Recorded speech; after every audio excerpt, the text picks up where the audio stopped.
Hello, welcome to From the World Up. I'm Marchowitch, or Holly March. Today we're going to be talking about villages, specifically on the medieval European model, but I'm going to touch on other things as well, obviously. First up, I want to start out with explaining why in games like Zelda and Skyrim killing a chicken is such a big deal.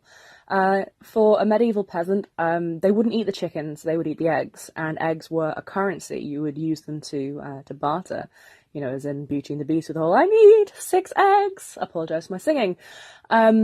Eggs were a currency, they were the main source of food, the main source of protein, and chickens were massively important within that context. So yeah, that is why they go absolutely apeshit when you try and kill a chicken. So I'm going to start with some basics. If you know, I learned this very young, so it's kind of one of those informations that you learn when you're younger and then you forget. So very basically, I'm going to talk about the different types of settlement on a very small scale. So the first type is linear settlements. This is where there's already a road or a river and the village kind of springs up along it. So you might start out with a church or an inn at the side of the road where it's easy for people to get to, and then people sort of build a house to go next to the inn, and then go build something else, and it slowly comes up, but it comes in a very long line along each side of the riverbank or along each side of the river. The next type is nucleated. This is where they are all around one point. So if there's a fortified position, so a castle or a fort, and then the settlement is very focused around that single point. It's the same with abbeys when they were formed in the middle of nowhere, and then a village of lay people and people catering to pilgrims would then spring up around it. The next type is dispersed. So this is when it's technically a village, but there's lots of houses, but they're just all sort of scattered, but they kind of call each other a village mainly for the sake of taxation purposes. So an area is called, this area is now going to be called Kinlet, for example. They're all lumped out, but there's no real pattern to them. If they are in a sort of with a central focus, like in a ring, still spread out, but all circling around a specific place, then it's called radial. So those are the 4 main kinds of village, and then obviously they grow and grow and grow, and become towns, become cities, etc. As with all naming, whether it be people or things, you want to be consistent. But there are various different reasons why a village or a settlement gets its name. The most common one, certainly in Britain, is after a landmark. And you can combine different landmarks to create a longer name, and so that you don't have lots and lots of villages called village. The most obvious one to give an example of is I always mess up the Chwyndrobl Llansilioch mix over. I can't do that many L's, not even I. It's a Welsh village in Anglesey, and it was the name was lengthened in the 1860s as a tourism thing. But the name translates as Parish of St. Mary in Hollow of the White Hazel near the rapid whirlpool and the Parish of Centicilio with a red cave. You can do that. I mean, I wouldn't advise doing it all the time because very few places have that kind of thing. Even longer Welsh names tend to get shortened down to, Llanarmon DC or Llanfair Pwllgwyngyll, which is really what anybody refers to that village as. You get examples when you have layers of culture. So in Britain, where we have the Romans invading and the Saxons invading and the Vikings and the Normans all in one go, you get things like you get the River Avon. Well, Avon is the old Celtic word for river, but people didn't know that, so they rename it. There's a village somewhere in Staffordshire which is called Hill Hill Hill in 3 different languages. So if you want to play that kind of layering of having things renamed, it's a really good way of, if you have someone complain about it, it's a really good way of showing the insidious way that language changes after a place has been conquered. Speaking of conquerors, if you look into the US naming traditions, they are freaking bizarre. You get, especially in the old frontier towns, tend to be very strange. Often explorers and conquerors rename villages to remove the connection of the people that lived there before. and to stop it relating to the past and to constantly being a source of pride in what came before. They call things after themselves. They call things after a really funny story that happened once and that 400 years later no one knows or remembers. So if you have a frontier concept or a conquered concept, then you can just have things named after anything, and so that gives you a hell of a lot of freedom if you're writing a conqueror, a conquered world. Sometimes they're named after legends. So you get there's one village in Wiltshire, I think, that's called after a white lady, like after a white lady ghost and things like that. They often named after the local lord. So again, if conquerors come in, they might be like, okay, my name is John, so this is called Johntown.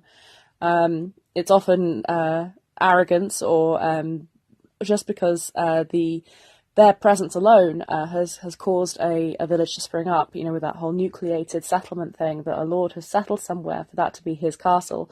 A village springs up, so of course he says, I'm going to call it me. This happens as well with abbeys and churches, where the villages sprung up around a central point. That originally there was sort of like a church is built in the middle of a dispersed settlement, and then a village then grows around the abbey in turn. In that case, they're frequently named after the abbey or church, so St. Martin's, St. Asaph, things like that. So you got your village, you got your name. Let's talk about how those villagers are going to eat. Let's talk on the basic level, hunter-gatherer. So the gatherers, it depends on the area you're in, obviously. In a forest region, gathering food is extremely common, so you have that whole Little Red Riding Hood, Hansel and Gretel kind of thing, where even the children would be going out into the woods and collecting berries and mushrooms and truffles and bringing them back, while the adults did more strenuous work. That's also common in arid regions, but anywhere where there are dangerous animals. So if you have dragons in your world, it's going to be armed people going out into the world to gather what food they can. In a war-torn area where it's impossible for farmers to maintain fields, people tend to revert to gathering. During the 100 Years' War, villagers would sort of eat bark and grass, and that was about it, because that's all that they could gather, because everything had been stripped after 100 years of war in northern France. Also, anything centralized like a field or a well becomes extremely dangerous to visit, because it's a focus site from your enemies. I am going to say very lightly, I'm going to talk about gender roles in a later podcast. It's going to be at least one podcast, maybe more. But they're not as binary as archaeologists from the past would have had you believe. There was a huge bias of patriarchal and male-oriented societies documenting hunter-gatherers as patriarchal and as very binary, even though they weren't, because it was the only way that they could perceive things. So you have like a Victorian chap with 5 names going into the middle of Africa and assuming that because the women do the gathering and the herding, that they are somehow lesser. It's utter bullshit. For a start, the male-female line down the middle isn't as clear as that. If you're good at fighting, you become a warrior. If you're good at, spotting things, if you've got good eyesight, you're going to go into the hunter-gathering things. If you can hear my cat in the background, I apologise. So don't feel that you have to be tied down to that. There's a huge amount of bullshit and paradigm altering done by them in the past that is finally being rectified. But if you're going to do a hunter-gatherer thing, have female hunters, have male gatherers, because that's kind of how it actually goes in real life. To move on from quite neatly into hunting. My cat is making a fuss, so I'm going to stop recording and pick up in a second. Where was I? Okay, let's think about the more nomadic and environmentally sustainable model of food gathering, as well as the ones we've discussed. You've got grazing in a more nomadic style, so you'd follow the herd. This is almost like on the very verge of farming becoming a movement, as it were. There's either, you hunt the herds out as they move and make sure you never take the like pregnant mothers, or never completely cull a herd. But also grazing pigs in forest lands, and making sure that your sheep don't eat all the grass, and then create dust bowl effects. The hunting side of things, one of the reasons that overhunting and the extinction of many species occurred is because hunting became a thing for the nobility, and it became a sport more than it became a source of, desperately trying to get food. Once that happened, you get the introduction of forest preserves, not for environmental reasons, but so that the lords would always have an area to be exhilarated and to kill without the filthy peasants getting in the way. You get the forest laws, so somebody couldn't go into a wood with their dog, because then their dog would have its toes cut off, so it couldn't hunt anymore, and frequently, of course, die because no antibiotics. And people would have like ankles and wrists broken and be hung from shackles for trespassing in like the sort of 1100s, 1200s. So it became a huge issue, and one of the reasons that the barons rebelled against King John was actually because he was trying to abolish the forest laws for the sake of the people, and they didn't want it. It's nothing to do with, democracy. It was nothing to do with the hostages that were released. It was far more to do with John trying to take power away from the barons and give it to the people, which they didn't like. Forest laws mean that anybody on that land would be poaching, which is a crime and can be punishable. But it takes it forces productivity away from people hunting. The way that they need food is that they'd have to grow it out the ground. And the lords who did things like this, who did things like taking command of hunting, were also the ones who would have their own field, and then they'd have little strips of land, and everybody would have their own little strip. But in order to be allowed to have their own little strip, they'd have to work on the lord's land as well. So taking hunting as a privilege away means that people are forced to buckle down and work through the mud, and that's kind of like the transition between serfdom, where anybody would just have a serf to work their patch, to a more feudal state where everybody has to work together in order to serve the lord. Kind of sucks. It's a way of subjugating a people, so again, really, really good for conquered regions in your book. The agricultural revolution happened around the 1700s, and that was actually when fields were invented, kind of thing. It was, I think it was Italy that started it, but I could be wrong. And it slowly trickled through in the 1800s into the UK, where people would have closed off herding areas so that animals could be more easily tracked and more easily maintained. And then they had a rotating field system so that the nutrients wouldn't leave the soil, but all the area was still being worked all the year round and throughout history, kind of thing. So the landscape that you see, is sort of, especially in the UK, of like these very, very clear squares of fields all over the countryside, is a very, very recent development. It's a control of food, but it's associated more with people starving, because all of the fields was just taken over by the lord, and then again it was a case of you just worked and you got a portion and a tithe, but you still had to pay taxes out of what you were making. It's something that you accept until you think about it, and then you think, why? who got to say who controlled it? So yeah, very, very good if you're trying to do a conquered area. If you're trying to do pure freedom, it doesn't make as much sense. It makes a lot more sense for everyone to have their own plot within a garden, within their own walled area, kind of thing, than it does for everyone to work the Lord's fields, obviously. This ties kind of neatly into talking about affiliation. Are you paying taxes upwards to a kingdom, into a king's pocket? Do you pay through to a city-state like Genoa or Venice, where you had surrounding farms and villages around a major city and a major trade hub? Are you part of a frontier in the middle of absolutely nowhere that started out anarchic and ended up slightly, run by corrupt people, because, yeah, people suck.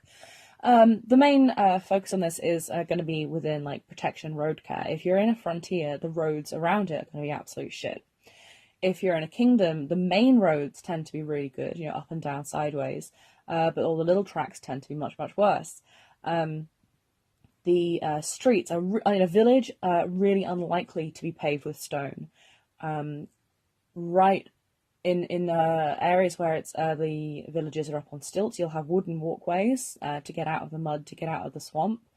But if you're talking the traditional European model, there were still like packed dirt streets in what is now central London, in like the 1800s. It's described as packed earth.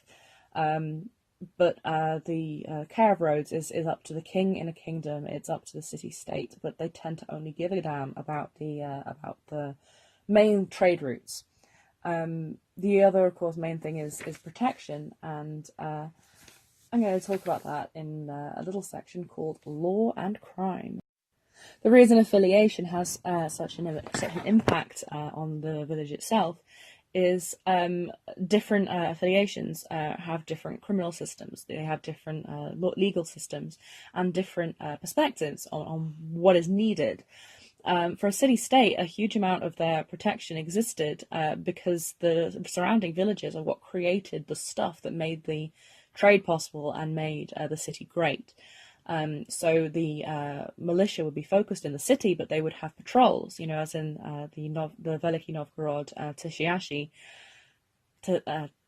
Please forgive my Russian. I don't speak Russian, so I've only ever read the word. But their militia would have an out-of-towners department who would be in charge of patrolling. So it really depended where on the patrol route you were. Or you could travel to the city-state and appeal for help for, people, adventurers coming in and smashing all your pots. In the kingdom model, the main focus is on the roads.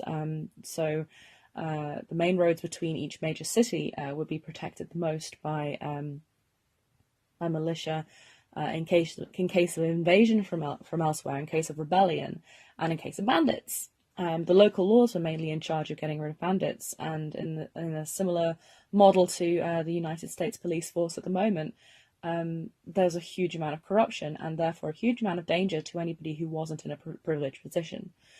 So, with human nature being what it is, there's always going to be blame pointed around. If somebody is jealous, they will try and make things worse for the person they're jealous of because people suck. So whether you want to echo this in elves, or whether you want to do the class system, a caste system, anywhere where there is a lord and his militia are in charge of the area, there is going to be corruption and there is going to be bias. From 1195, in addition to the sheriffs that had been introduced to protect people from the lords, coroners were introduced to try and protect people from the sheriffs. And also to add in an extra layer of accountability for criminality. They were introduced by Hubert Walter, amazing guy. Research him if you want, like a patrician from Ankh-Morpork, but a good guy kind of character, amazing person. And it was also to fill in between to help with the corruption of the assizes.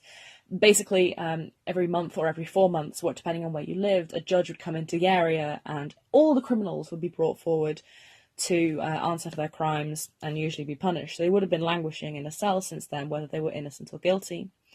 So the coroners were there to try and introduce some kind of trace. They're kind of like detectives, and they'd have 4 knights that travelled around with them. Why aren't there movies or TV series about that? Seriously. But it was also to back out of the discrimination and the finger pointing. At that point, the hue and cry was actually like you were obligated legally as a member of a village that if somebody said thief, thief, you had to go thief, thief, point and chase as well. It was a legal necessity. You could get fined for not taking part in a hue and cry after somebody who'd been accused of being a thief, not found of being a thief, accused of being a thief. In the same way, if a body was found near the village would be fined if they didn't find out who was the killer and hand them over. So if you killed someone and dragged them to the next village would get fined for your murder. Your killing. So that, I think I'd love to see that in some D&D, just not so much of a quest, but different people in the village who maybe don't even know each other that well having to solve crimes. Come on, give it to me, people. Obviously, there are very, very harsh punishments throughout the medieval era. Harsh punishments usually indicates centralization. This is a really broad strokes, but a centralized, like a monarchy, a kingdom, or a government is going to encourage harsh punishments of crimes so that people don't commit the big crimes. So they're not going to rebel because they're too scared of stealing a loaf of bread, kind of thing. So harsh punishment is always connected to a harsh central government. And a more tribal thing, because people are more interconnected and more important, there's less of that brutality, except for like extreme cases. So it's very, very rare to get like the people who were bricked up inside trees in the Druidic era, because it was only reserved for the absolutely unforgivable crimes.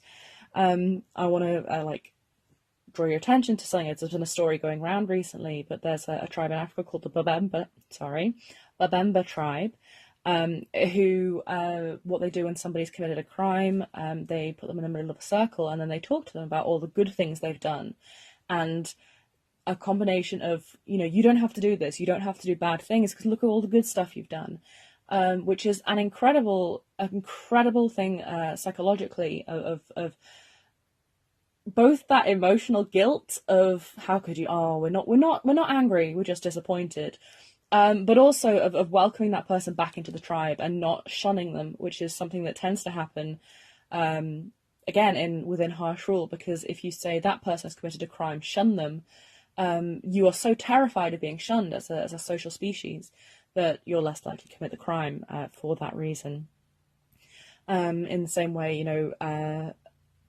if it's about justice, you would never publicize the deaths of criminals. So anything like hanging or public beheadings, the fact that they frequently invite lots of people in to see lethal injections even, it's not so much about anything other than keeping an iron thumb pushing downwards. So consider that within your criminal things, and it flutters out to villages and to the worst of human nature and things like that. But consider alternatives, and consider loyalty within a small community of people who will stonewall and say, no, we don't know who it is, and take the fine. It would be a really, really cool thing to do. I just want to, before I go on, to talk a little bit about, again, to link back to the reasons why you're affiliated with a kingdom or a city-state, is, again, to talk about the trade and the fact that once you've got interconnectivity, you have a lifeline. So you can sell pots if you have a lot of clay in your area. You can sell beads if you have a lot of precious gems in your area, or precious wood. And it's kind of like a step on from the old tribal way of finding something you're good at and doing it. If a village has a resource, they mine it, they grow it, and then they can sell it and become interconnected. It's very rare, except in the frontier model, for a village to be truly isolated. You also get travellers coming through. You get drovers bringing cattle through to the big markets. You get peddlers and tinkers. And if you think about people who are travellers, either the Rom or Irish travellers, or oh god, I can't remember the name, the Turkic ones, then you have people with specific skills who travel from place to place and can offer that skill to other places. So if you've got your people questing, what are the skills that they're bringing? Is it just that they're good with the sword? Because anybody can be good with the sword. Not everyone could be a master, but everyone could be good at the sword. Also, people like bards and chroniclers who would go from place to place telling stories, who would pick up the folk legends from each region that they went through and almost paddle them on, as a new story in a new place. Okay, last of all, I want to talk about the main features of a village. Again, this is very Western and particularly European-centric.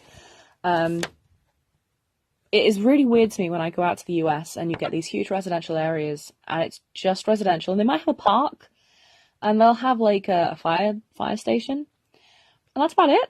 And that is really bizarre to me. Like, it is really strange that you have to drive for half an hour to get to the shops or, whatever.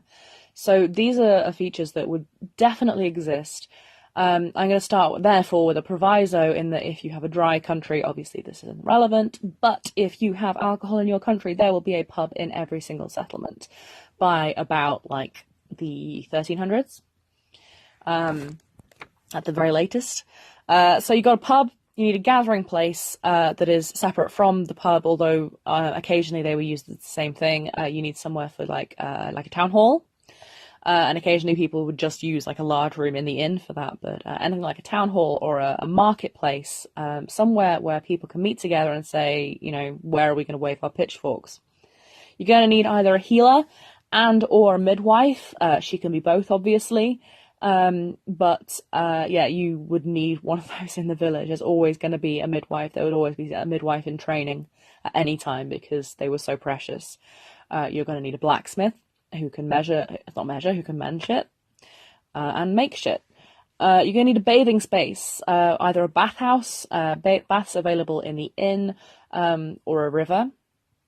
In the early world, by about I want to say 1200, 1300, people might have been able to have wooden tubs of their own. But anywhere where there is any kind of equality or peace and happiness, you're going to have a bathing area. You're going to need either an area for either religion or relaxation. So either a church, a chapel, a shrine, or just a meditation space, depending on what your religions do. You're going to need, this is going to sound bizarre, you're going to have a lover's lane. There's going to be somewhere where the young couples always go to make out, to avoid parents, where their parents went and where they assume that no one knows about but, the young people. It's going to sound so strange to people not from the UK. But yeah, there's always somewhere where people sneak off to. I assume that's universal. It is not something necessarily that is written in history books, but it is something that you always notice if you're in a village. There's always a place called Lover's Lane, Lover's Hill, things like that. Grope Lane in York, things like that. You're going to have stupid traditions and stupid folklore. There's a town in Shropshire where they have a duck race. There are pig races. There is swimming in swampy fen-infested ditches. There is using rocky tiny little river areas in Scotland where they go naked down these rocky water slides, bruising and bashing themselves. But it's just tradition. It's what that place does. A village is always going to be a stupid place. Anywhere where you have people is going to be a little bit stupid. And they will get really, really enthusiastic about it. And that's kind of one of the good sides of humanity, is that they have this thing of like, oh my God, no, you don't understand. The annual cheese rolling is the most important event of the year. I'm going and I need a new ribbon. So don't be afraid to be a bit daft with your villages, because these people live there all the time. Your questers may only be passing through, but they live there all year round. So, cut them some slack. And above all, don't kill the chickens.